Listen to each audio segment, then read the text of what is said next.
We should be asking ourselves, why is it so hard to change? And I believe we have poor leadership. What sorts of questions do you think we should be asking thought leaders? I think we should ask the question, who is responsible for thought leadership in design? I think the question of thought leadership, or the question of where is all this going, has been answered by, let's face it, people that look a bit like me, probably for far too long. I don't think the question of representation, inclusion, diversity should ever go away. I think it needs to be intentional if we're going to actually change things in terms of representation in the industry. I think that design needs to go beyond design.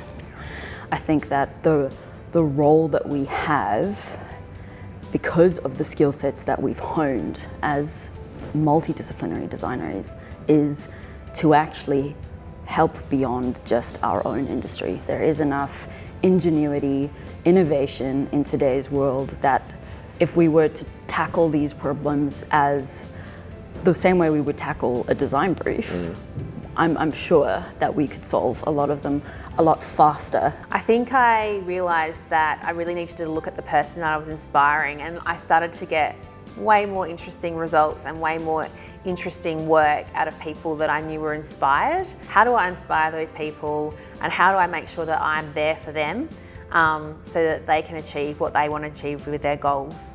What's next for the world of work? Like some of my team are talking about 4-day work weeks, and that's just scratching the surface. I think there is potential for a complete reinvention of how we as humans operate to deliver solutions to problems. And I'm like, that's what I want to know. What's next for that? How can we balance that work and life and have that be a really symbiotic relationship and like thoroughly enjoy the stuff that we do and work on the stuff that matters in a completely different way? That's where our journey continues, is really trying to find new frontiers to influence business and societies and communities through the power of creativity and design. I think we also need to come back to the daily experience of those that we engage with, and just try to unpack and relate to them on a one-to-one level and ensure that, what are they after? Where are they at in their lives? How can we support them? What are they yearning for? What is the future that they want?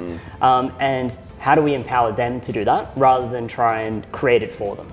Why are you in your role? Why do you do what you do?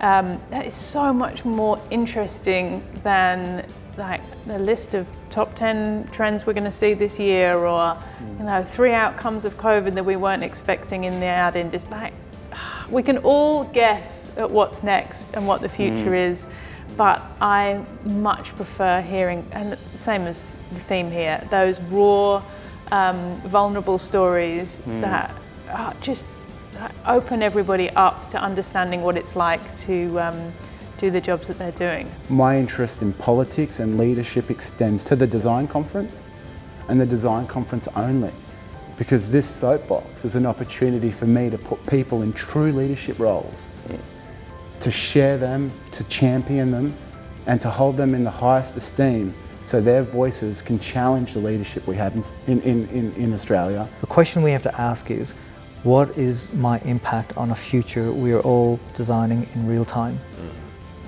That is the question that is going to not shape our field, it's not going to shape businesses and brands. That is going to decide whether we as a species survive. It is the biggest question that we need to be asking. It is impact-led, and it is individual and collective.